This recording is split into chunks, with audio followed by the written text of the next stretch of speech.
Okay, so in this video, I want to talk to you about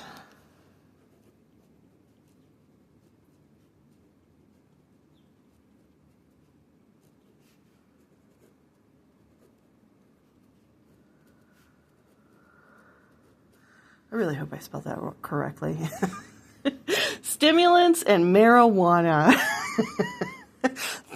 Fun educational videos today, children. We are going to talk about stimulants and marijuana and what it does to all of your energy bodies. So this little guy down here, this is your physical earth body. See that? Say hi. Say, hey, earth body. This is your physical body with all of its various nuances of energies. This is a third eye, crown, throat, heart, solar, sacral, root, chakra. It's kind of smushing them together, but you get the gist. Okay, so, and then you've also got like chakras in your hands, chakras in your feet, you got chakras in your knees, and then you got like little mini chakras in between. You got lots of chakras. And all of these chakras are connected via these things called nadis. Now, nadis are like these like little beautiful pathways. Think of them of like, you know how like your blood travels through blood vessels and you have like big veins, big arteries, and then you have like little capillaries and corpuscles and all of those things. That's the same with nadis. They are also your energetic connections between all of your energy centers in your body. Now, the push through all these nadis, the pushing of energy, and what fills those nadis is prana. Prana is your fire life force. And it can be created through exercise, through breath work, through ritual. It can be exercised through falling in love. Going on vacation can increase your prana. Learning something new increases your prana. Prana is you living your life and engaging, like fully being impassioned with your own life. And the more you do that, when you breathe, imagine that you're like a little ember in a hearth, you know? You glow and you glow and you glow, and that fire just stokes hotter and hotter and hotter. And what happens is fire eventually melts the ice around your consciousness to liquefy it to make water. And that water is your emotions. Okay? And so our emotional connections to things and our emotions that we feel about things are because we have actively lived with our physical body, we've created fire, and we've got this nice, juicy layer of emotions. When we sit with our emotions, when we don't suppress them and we feel our emotions, then we kind of like put our prana into the emotions, and then steam rises and you create air. And these are thought forms. And these thought forms envelop us to understand the mental realm. And then all of this working together slowly builds your spirit, which is ether. And spirit builds. So spirit builds through all of these four elements, earth, fire, water, and air, working together within your own life. All you have to do is actively live your life, be present in the moment. You will build prana. You will build emotions, and if you meditate, just like, okay, I did this thing, I think about it, I feel it, I analyze my feelings, and like maybe journal about it, you are building all that you need, all right? Everything that you need to be a spiritual being can be built just through the simple act of living mindfully. And it's very simple. You don't have to do anything extra. But life gets weird, right?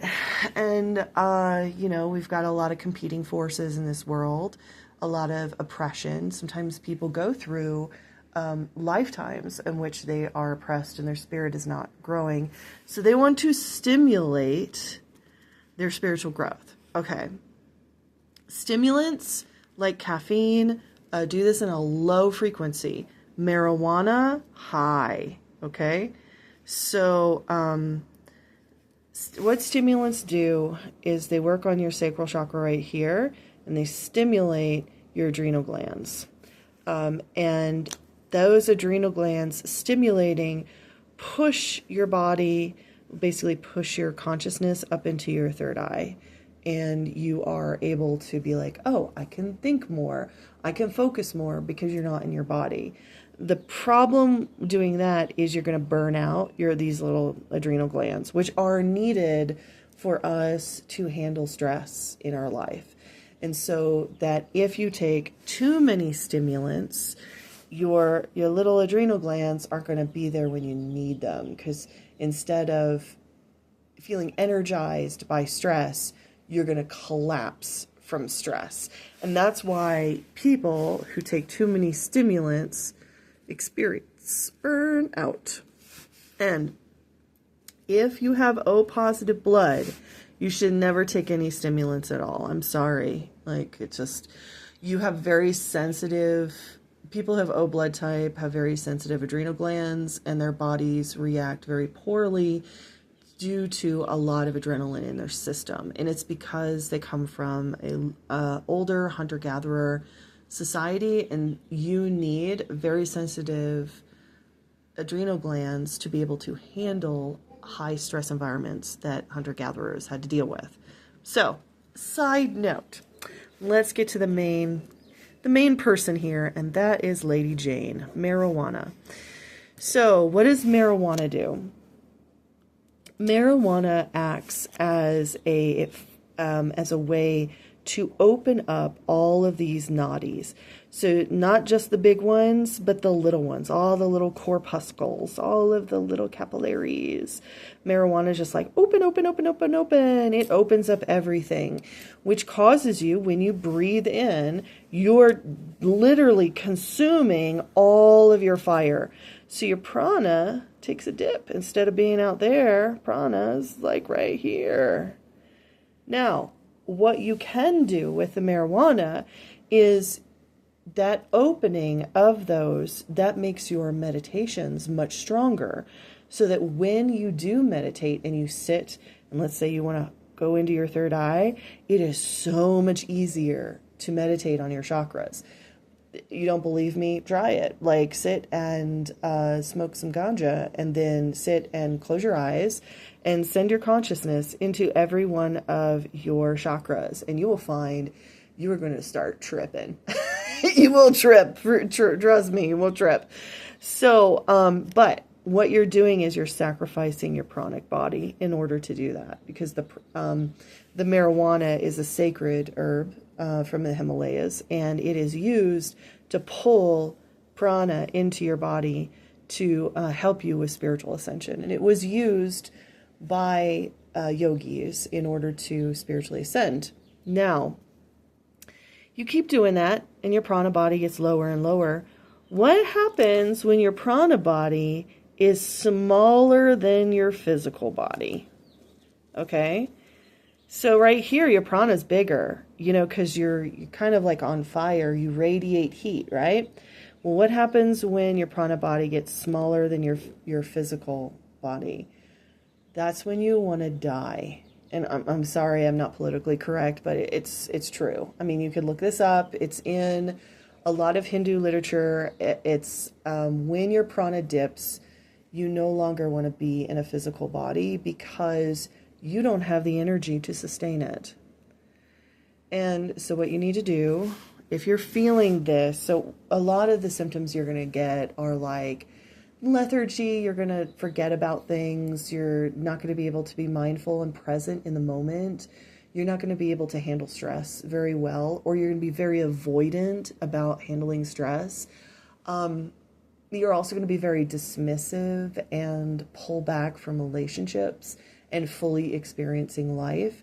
You might end up with alternately like really being depressed and then going back to ganja because like it makes you, get away from your depression. But the moment you get sober, your depression comes back full swing. And that is because your prana needs to be increased.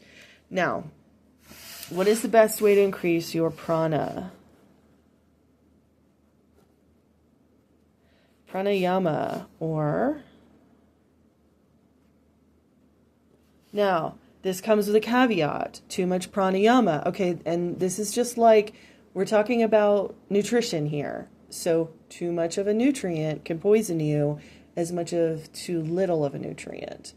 So pranayama and breath work until you have sleeping problems. If you start to have issues with mania and you're not sleeping well, then you need to pull back and you need to maybe take a rest. Just live your life. Love your life. Integrate all of this lovely energy into joy and happiness. Like, go for a walk, pet your dog, go hug a tree, and go talk to your friends. Tell people around you how much you love them. Go clean up a park. There's so many ways in which we can connect to people. But when we channel our prana into joy and happiness through connection, good deeds, and serving the world in unconditional love,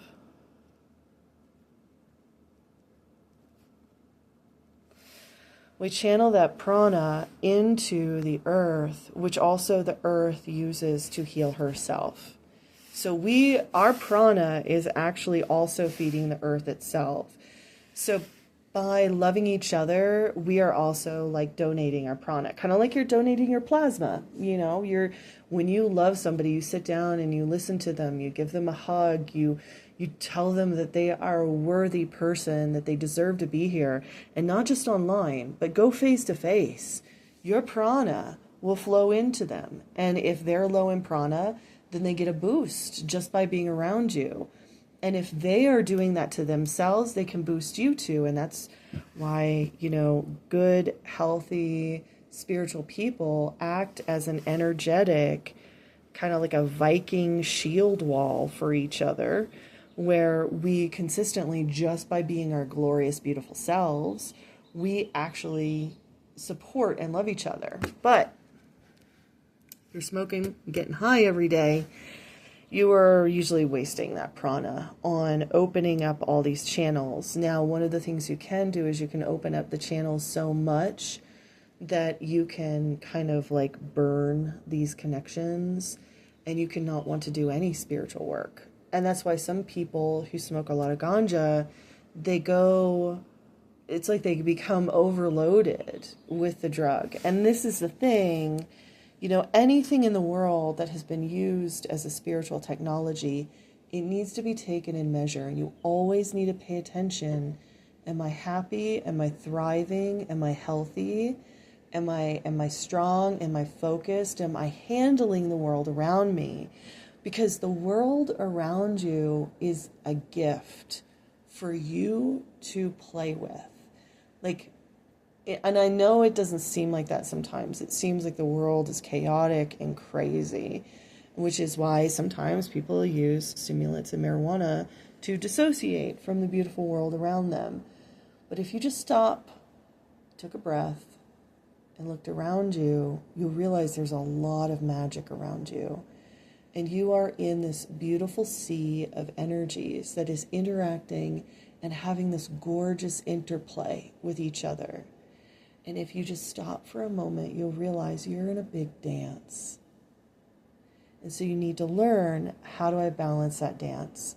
Now, sometimes people smoke ganja because they've had a lot of lives in which they were suppressed, or they were suppressed a lot in this lifetime, and they need to catch up and they need to grow spiritually fast.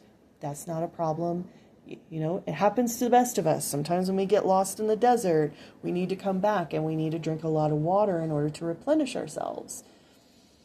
But there's a moment where you can drink too much water. And there's a moment where you have too much marijuana.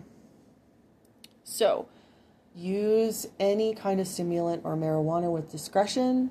Unless you're type O, don't use stimulants. Like, just walk away from caffeine. Because, really, trust me, your life is going to get really healthy and you're going to get so body aware. This is the thing, people have type O blood. They are so body aware. It's amazing. They can, like, if you are not dissociating from your physical body, you can actually feel the blood in your, like, pinky toe if you focus on it. Like, it's amazing. And that body awareness allows to spiritual awareness and also being aware of other people's bodies and their body language and their physical limitations and what's going on with them, even their emotions. You can sense that. So we all have these amazing psychic abilities, some more than others, but you can enhance that by decreasing stimulants and only using marijuana for a couple, like maybe a couple times in your life as like a boost. You know, think of it as a ritual rather than a habit. So I hope this helps, and good luck to all you psychonauts out there. Stay sane, stay happy, and enjoy the dance.